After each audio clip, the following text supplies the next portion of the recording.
नमो बुद्धाय। आज हम जानेंगे मूसावादा शील के बारे में, जो कि सबसे कठिन लगता है। लोग अक्सर यह कहते हैं कि बनते आज का ज़माना ऐसा है कि झूठ बोलना ही पड़ता है, कहा अगर सच बोलेंगे तो कहाँ कुछ काम हो पाएगा। पर उनके लिए मैं बता दूं कि जब आप झूठ बोलते हैं तो क्या अपने स्वार्थ के लिए बोलते हैं? और आप ही विचार कीजिए, जो अपने स्वार्थ के लिए झूठ बोल सकता है, क्या वो अपना व्यक्तित्व निर्माण कर सकता है? झूठ बोलना गलत नहीं है, अगर उससे किसी की हानि नहीं हो रही है और ऊपर से अगर किसी का कल्याण हो रहा है तो गलत नहीं है। पर अगर हम अपने स्वार्थ के लिए करें, और स्वार्थ जहाँ पे होता है वहाँ पे जिसका स्वार्थ होता है अपने स्वार्थ के लिए कृत्य तो कर लेता है, पर उसके स्वार्थ से कई लोगों की हानि हो जाती है। और जो मैत्री का अभ्यास करना चाहता है, जो करुणा का अभ्यास करना चाहता है, जो समता का अभ्यास करना चाहता है, वो कैसे अपने स्वार्थ, अपने लाभ के लिए किसी और की हानि कर सकता है? उसका चित्त कैसे शुद्ध अवस्था तक पहुंच सकता है? तो उस व्यक्ति ने जानना चाहिए कभी भी वाणी का कर्म करते हुए, क्या ये वाणी में जिस प्रकार शब्द इस्तेमाल करने वाला हो उससे किसी को हानि तो नहीं होगी? और इसी के संदर्भ में आज का शील है मूसावादा। मूसावादा अर्थात झूठ नहीं बोलना। इन कामों से मैं क्या रहूँगा? दूर रहूँगा। अब सबसे पहले समझ लेते हैं कि झूठ बोलना क्या होता है ना? सिर्फ आपने ऐसी बात बोल दी जो घटित नहीं हुई है, उससे झूठ का शील नहीं टूटता है। सबसे पहली बात, आप जो बात बोल रहे हैं वो बात घटित ही नहीं हुई हो, ऐसी होनी चाहिए। अगर वो बात घटित हुई हो और आप बोल रहे हैं तो वो झूठ में नहीं आएगा, है ना? दूसरी बात, वो बात घटित हुई हो और आप वो बात घटित नहीं हुई हो और आपको पता भी होना चाहिए कि ये बात घटित नहीं हुई है ना? अभी आपको लग रहा है कि आप जो बोल रहे हो बात घटित हुई है, पर सही में घटित हुई ही नहीं है, तो वो झूठ में नहीं होगा।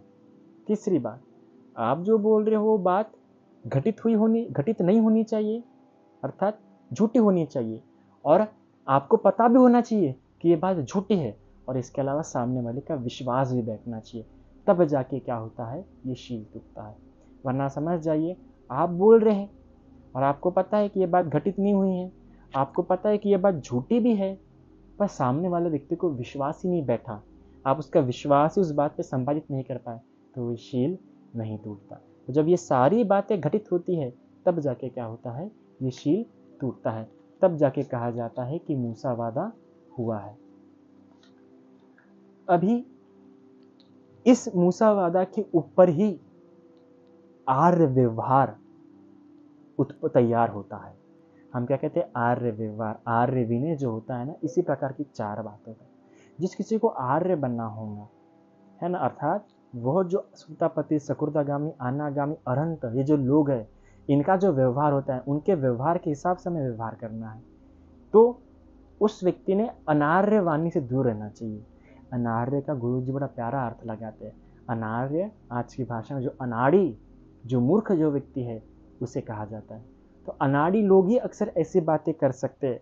न जाने हुए को जाना हुआ कहना, अर्थात मूसावादा है। अनार्य वाणी है, अनर्थ का व्यवहार है, इससे अनर्थ होता है।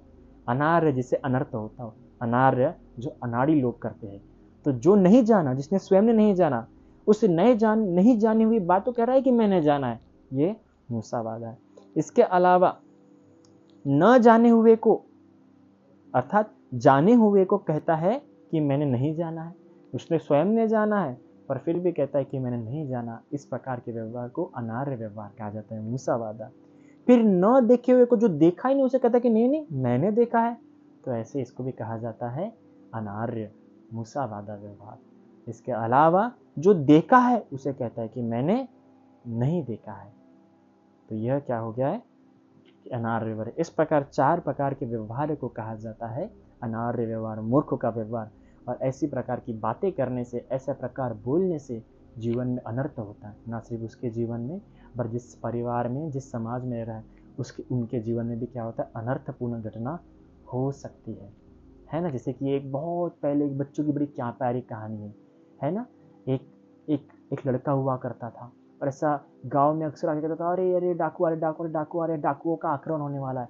तो सभी लोग डर जाते थे, सभी लोग घर के अंदर छुप जाते थे, अलग अलग जगहों पे अपना सामान आभूषण छुपा देते थे, पर अक्सर झूठ बोलता था। और फिर एक समय ऐसा है कि कोई भी व्यक्ति उस पर बातों पे विश्वास करना बंद कर दिया गया। और एक दिन जब सही में डाकू आए और जब वो चिल्लाने लगा कि अरे डाकू आए, डाकू आए, तो किसी ने उसकी बातों पे विश्वास नहीं किया। और देखो पूरे गांव में क्या हो गया, अनर्थपूर्ण घटना घट गई। इसलिए ऐसा व्यवहार नहीं करना चाहिए व्यक्ति में, ये अनार्य व्यवहार है। आर्य लोग ऐसे व्यवहार नहीं करते हैं। यहाँ पे भगवान बुद्ध ने राहुल को बड़ा प्यारा उपदेश दिया इसी संदर्भ में। एक बार क्या हुआ, राहुल अम्बलटिका वन में ठहरा हुआ था, क्योंकि वेणुवन के एक कोने में था, विशेष रूप से सामने के लिए, बच्चों के लिए, या फिर जो अकेले रहना चाहता है उसके लिए विहार बनाया गया था अम्बलटिका वन। वहाँ पे क्या भगवान बुद्ध राहुल से मिलने गए। राहुल बैठा हुआ था वहाँ पे। भगवान को दूर से ही देख के वो भगवान के लिए पात्र में पानी ला लेता है भगवान के पैर धोने के लिए। भगवान जब आते हैं तब भगवान के पैरों से भगवान उस पात्र में लाए पानी से भगवान के पैर धोता है। और पैर धोने के बाद उस पात्र में कुछ पानी बचा होता है। तब भगवान राहुल को कहते हैं कि राहुल देखो इस पात्र में पानी बचा है क्या। तो कहते हैं हाँ भगवान, पात्र में पानी बचा हुआ। तो जो कोई शमन ब्राह्मण या व्यक्ति जानबूझ के झूठ बोलता होगा, जानबूझ के, उसे पता है कि मैं झूठ बोल रहा हूँ और झूठ बोलने में लज्जा भी नहीं देखता होगा, उसे शर्म भी नहीं आती होगी, भय भी नहीं देखता होगा, ऐसे व्यक्ति का जो अच्छाई का भाव है, जो शमन का भाव है, इस इतने बड़े पात्र में से छोड़ो सा ही पानी बच गया ना, वैसे उसका जो अच्छाई का भाव है, शमन भाव है, इतना सा ही बच गया उसके अंदर। अभी राहुल ऐसा करो, क्या कर दो तुम, इस पात्र के पानी को फेंक दो। तो पात्र के पानी को फेंक देता है। अब राहुल को पूछते हैं कि राहुल, अब जिस प्रकार तुमने पात्र का पानी फेंक दिया है, वैसे ही जो कोई व्यक्ति झूठ बोलने में शर्म नहीं देखता होगा, लज्जा नहीं करता होगा, भय नहीं देखता होगा, जानबूझ के झूठ बोलता होगा, उस व्यक्ति का शमन भाव भी, अच्छाई का भाव इस प्रकार फेंक के समान हो गया है, फेंके हुए समान वो व्यक्ति हो गया है, उस व्यक्ति की कदर नहीं रह गई है। जिस प्रकार उस लड़के की जो बोलता था अरे गांव में चोर आ गए, डाकू आ गए, तो फेंके हुए समान हो गया, उस पर कोई ध्यान देता ही नहीं। फिर भगवान बुद्ध कहते हैं कि अभी इस पात्र को उलट दो, उल्टा कर देते हैं पात्र को। तो कहते देखो राहुल, अब ये पात्र कैसा उल्टा हो गया है। तो उसी प्रकार जो कोई जानबूझ के झूठ बोलता है, झूठ बोलने में लज्जा नहीं देखता है, शर्म नहीं करता है, भय नहीं देखता है, उस व्यक्ति का जीवन भी इस उल्टे पात्र के समान हो गए।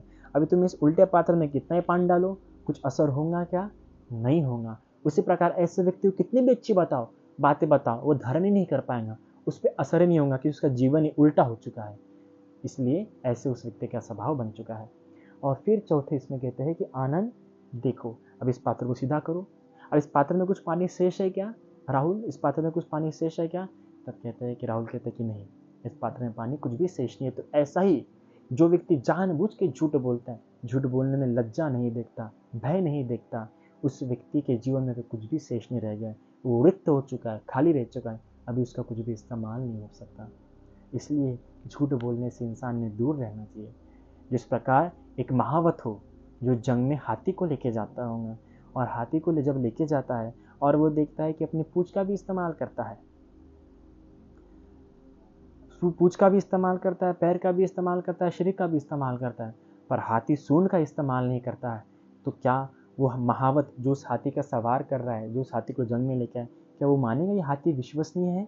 नहीं, वो हाथी विश्वसनीय है, क्योंकि अपनी सूंड बचा के है वो।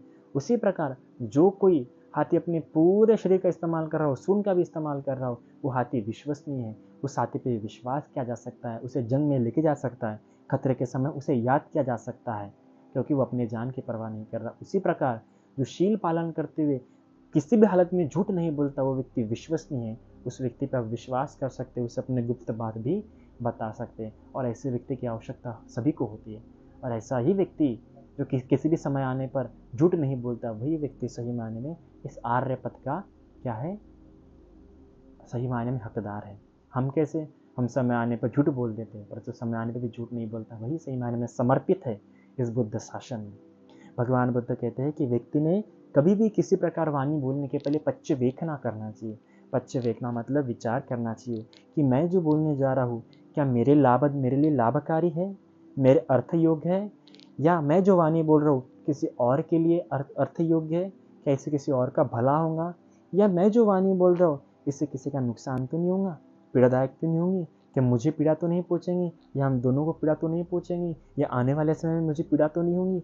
ऐसा जो वाणी बोलने के पहले विचार करता है, उस व्यक्ति से कभी भी वाणी के दुष्कर्म नहीं हो सकते।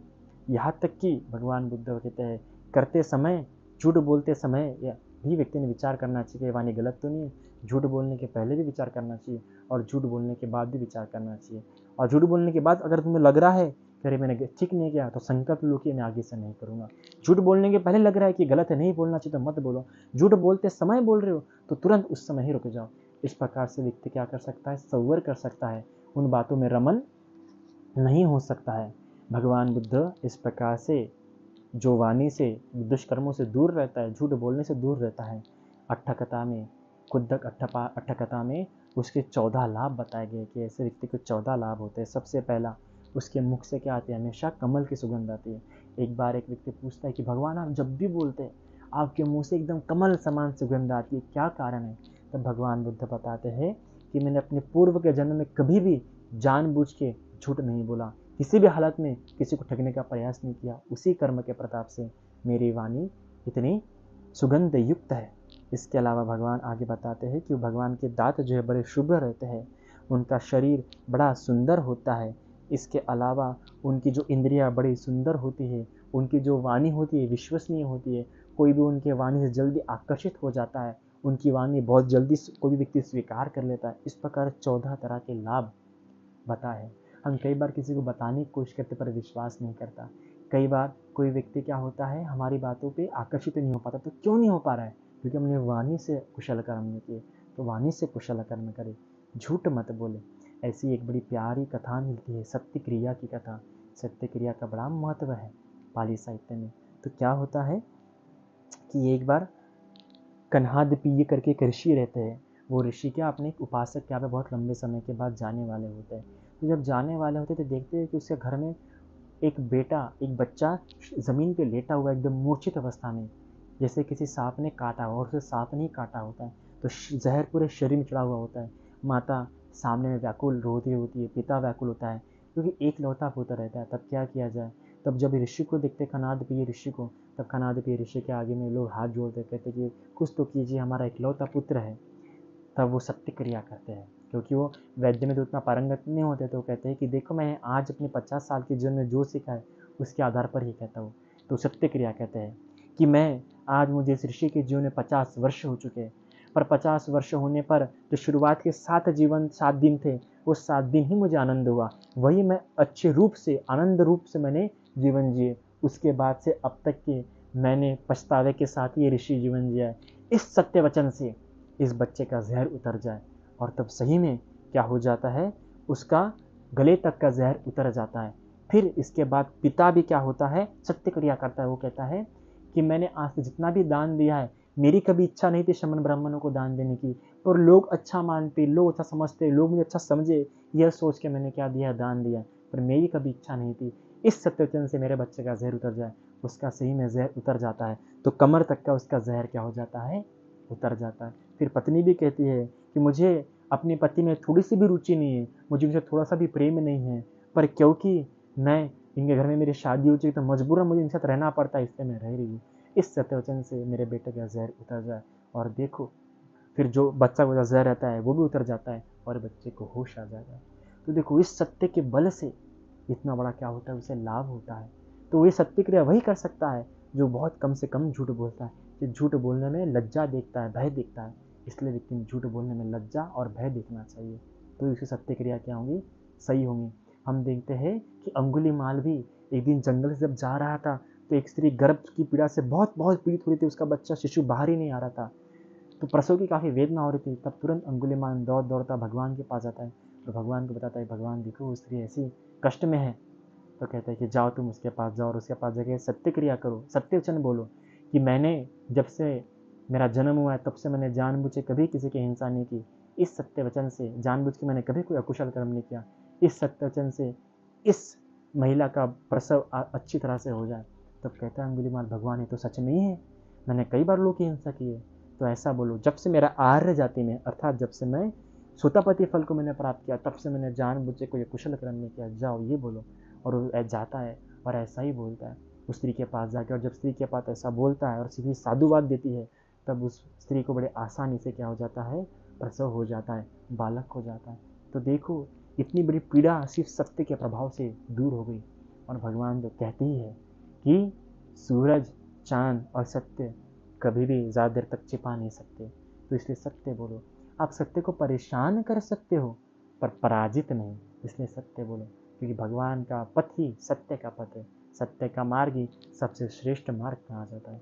इसलिए सत्य के पथ पे चलिए। इतना आज के लिए काफ़ी है। साधु साधु साधु।